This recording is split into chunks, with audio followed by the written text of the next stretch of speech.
Bonjour, j'espère que vous allez très bien. Quant à moi, je me porte super bien par la grâce de notre Seigneur. Alors, nous y sommes aujourd'hui, vendredi 11 novembre 2022. Comme à l'accoutumée, nous avons deux textes et un cantique.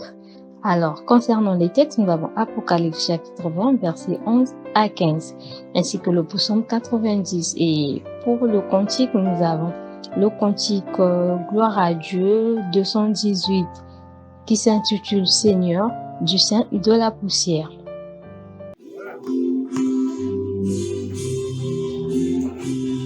Seigneur du sein de la poussière, mon âme crie à toi. Oh Dieu, descends à ma prière, que Dieu descende en moi.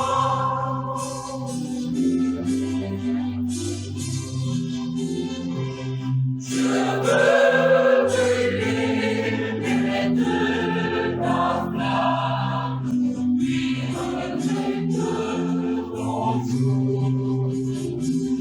De ton amour, de ton âme, aimer de ton amour. Lisons notre première lecture dans le livre d'Apocalypse chapitre 20, versets 11 à 15. Puis je vis un grand trône blanc et celui qui était assis dessus. La terre et le ciel s'enfuirent devant sa face et il ne fut plus trouvé de place pour eux. Et je vis les morts, les grands et les petits, qui se tenaient devant le trône. Les livres furent ouverts et un autre livre fut ouvert, celui qui est le livre de vie. Et les morts furent jugés selon leurs œuvres, d'après ce qui était écrit dans ces livres. La mer rendit les morts qui étaient en elle, la mort et le séjour des morts rendirent les morts qui étaient en eux, et chacun fut jugé selon ses œuvres. Et la mort et le séjour des morts furent jetés dans les temps de feu. C'est la seconde mort, les temps de feu. Quiconque ne fut pas trouvé écrit dans le livre de vie fut jeté dans les temps de feu. Amen. Poursuivons notre seconde lecture dans le psaume 90. Prière de Moïse, homme de Dieu, Seigneur. Tu as été pour nous un refuge de génération en génération, avant que les montagnes fussent nées et que tu eusses créé la terre et le monde. D'éternité en éternité, tu es Dieu. Tu fais rentrer les hommes dans la poussière et tu dis, Fils de l'homme, retournez, car 1000 ans sont à tes yeux, comme le jour d'hier, quand il n'est plus, et comme une vieille de la nuit. Tu les emportes semblables à un songe qui, le matin, passe comme l'herbe. Elle fleurit le matin et elle passe, on la coupe le soir et elle sèche. Nous sommes consumés par ta colère et ta fureur nous épouvante. Tu mets devant toi nos iniquités, à la lumière de ta face nos fautes cachées. Tous nos jours disparaissent par ton courroux, nous voyons nos années s'évanouir comme un son. Les jours de nos années s'élèvent à 70 ans, et pour les plus robustes à 80 ans. Et l'orgueil qu'ils en tirent n'est que peine et misère. Car ils passent vite et nous nous envolons.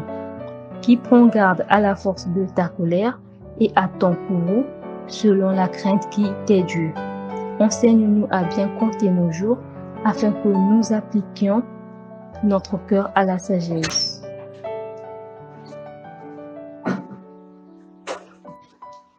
Reviens, Éternel, jusqu'à quand? Aie pitié de tes serviteurs. Ressaisis-nous chaque matin de ta bonté, et nous serons toute notre vie dans la joie et l'allégresse. Rejoins-nous autant de jours que tu nous as humiliés, autant d'années que nous avons vu le malheur. Que ton œuvre se manifeste à tes serviteurs et ta gloire sur leurs enfants. Que la grâce de l'Éternel, Dieu, soit sur nous. Affermis l'ouvrage de nos mains, oui, affermis l'ouvrage de nos mains. Amen.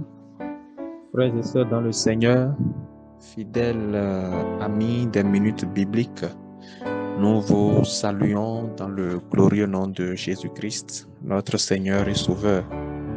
Lui qui, ce matin encore, nous rassemble, nous unit dans une même intention pour étudier sa parole et recevoir la part de messages qu'il a à nous adresser en ce matin. Nous sommes toujours dans l'étude du livre de l'Apocalypse, les révélations. Et ce matin, il nous est proposé de réfléchir sur Apocalypse 20, les versets 11 à 15.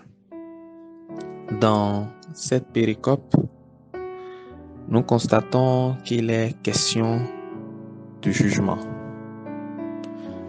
Le jugement pour lequel le trône est dressé, un grand trône blanc, pour reprendre les expressions du verset 11.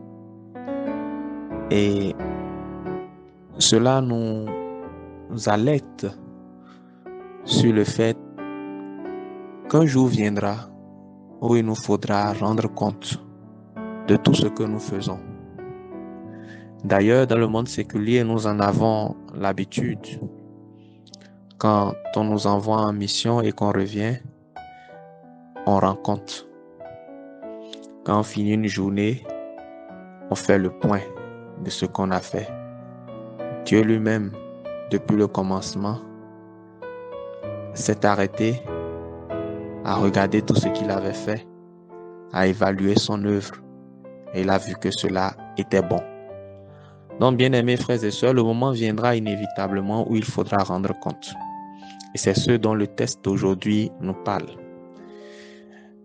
Dans le livre de l'Ecclésiaste, au chapitre 12, Ecclésiaste 12, premier verset, il est dit « Jeune homme, réjouis-toi dans ta jeunesse.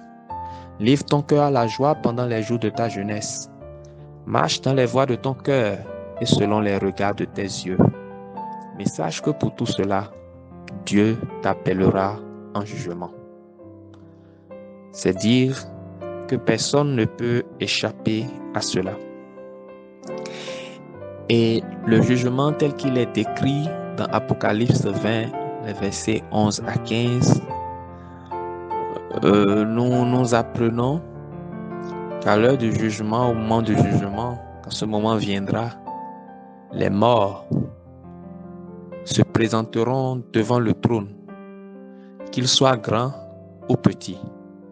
Une fois encore, personne ne va y échapper, qu'ils soient grands ou petits, quel que soit l'âge auquel tu partiras, quelle que soit ta condition sociale, qu'on te décrive comme petit ou grand de la société, quelle que soit ta taille, quelle que soit ta forme, quelle que soit ton apparence, tu vas devoir te présenter devant le trône du Seigneur pour le jugement.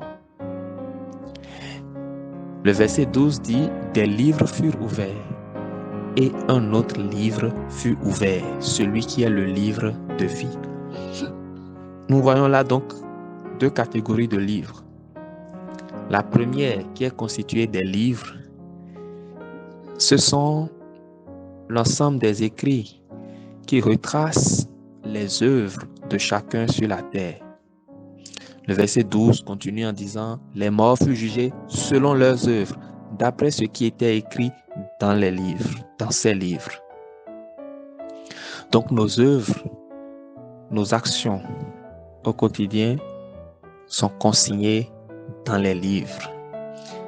Et au dernier jour, ce seront ces livres qui seront ouverts pour le jugement. Chacun sera jugé selon ses œuvres. Apocalypse 20, verset 12. En ce temps-là, beaucoup verront défiler devant eux tout ce qu'ils ont eu à faire aujourd'hui. En auraient honte. Et certainement auraient aimé ne pas avoir agi d'une certaine manière. Bien-aimés, pour nous éviter ces regrets, c'est le moment, c'est le temps de prendre les bonnes décisions. Comment allons-nous nous présenter devant Dieu au jour de ce jugement? Quels actes, quelles sont les œuvres qui seront présentées lorsque ces livres seront ouverts? Notre monde, ou la vie dans laquelle nous sommes, est faite de sorte à ce que nous aurons toujours des forces contraires pour nous pousser à faire le mal. Mais comme Dieu le promet dans Apocalypse au chapitre 3 verset 5, celui qui vaincra, donc celui qui vaincra toute cette tribulation, celui qui vaincra toute cette tentation, celui-là, celui qui vaincra, sera revêtu de vêtements blancs. Je n'effacerai point son nom du livre de vie et je confesserai son nom devant mon Père et devant ses anges. Bien-aimés, c'est le rôle que joue Jésus-Christ pour nous en notre faveur aujourd'hui. Est-ce que tu as déjà mis ta confiance en lui? Est-ce que tu as déjà sécurisé ta vie auprès de Jésus-Christ? Est-ce que tu as laissé ton cœur accepter la rédemption qu'il te donne? Est-ce que tu l'as laissé écrire ton nom dans le livre de vie? Souvenez-vous, on a dit qu'il y a deux catégories de livres. Il y a les livres qui étaient ouverts et il y a aussi un autre livre, celui qu'on a appelé le livre de vie. Tout à l'heure, je reviendrai sur ce que contient ce livre de vie-là. Et comme nous l'avons vu dans Apocalypse 3:5, Jésus dit que celui qui vaincra sera vêtu de vêtements blancs et il n'effacera pas son nom du livre de vie. C'est parce que le livre de vie contient le nom de ceux-là qui vivront éternellement avec le Seigneur. Parce que quiconque dont le nom ne fut pas trouvé écrit dans le livre de vie sera jeté dans l'étang de feu. C'est dire que pour échapper alors à l'étang de feu, nous devons avoir nos noms écrits dans le livre de vie. Et cela n'est possible que par l'œuvre de Jésus-Christ. Jésus-Christ a accompli pour nous à la croix l'œuvre que personne ne pouvait faire par lui-même. En acceptant de le suivre, nous acceptons que notre ancienne nature est passée. Elle a été clouée, elle a été abandonnée et nous décidons désormais, avec l'aide de Dieu, d'accomplir sa volonté, lui et lui seul. Alors une fois encore, bien-aimé, est-ce que tu es prêt à marcher selon la volonté de Dieu? Est-ce que tu es prêt à ce que ton nom soit gardé, écrit dans le livre de vie? C'est l'encouragement de ce matin pour nous tous qui suivons cette émission. Et je finirai en rappelant l'urgence, si quelqu'un ne s'est pas encore approché de Jésus-Christ, ou si quelqu'un s'est refroidi dans sa marche avec Christ, il y a urgence à revenir à l'essentiel. Parce que comme le dit l'auteur du psaume 90 que nous avons lu, nos vies sont comme la vapeur et le nombre de nos jours s'élève à 70 ans et 80 ans pour les plus robustes. Ainsi, notre vie étant éphémère, nous devons nous atteler à rechercher continuellement la volonté de Dieu afin de l'accomplir. Que Dieu même nous apprenne à compter nos jours afin que nous appliquions nos cœurs à la sagesse. Soyez bénis dans le nom de Jésus et que la grâce de Dieu vous accompagne en tout temps. Prions. Seigneur, à toi nous recommandons nos vies. Nous savons que par nous-mêmes, nous ne pouvons pas écrire nos noms dans le livre de vie. Mais Jésus-Christ, notre avocat, celui qui intercède pour nous auprès de toi, a acquis pour nous la vie éternelle. Alors Seigneur, aide-nous à marcher à ses côtés dès aujourd'hui et pour toujours. Amen.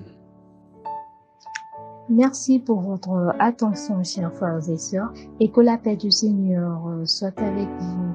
Bon vendredi à vous. Au revoir et à très bientôt.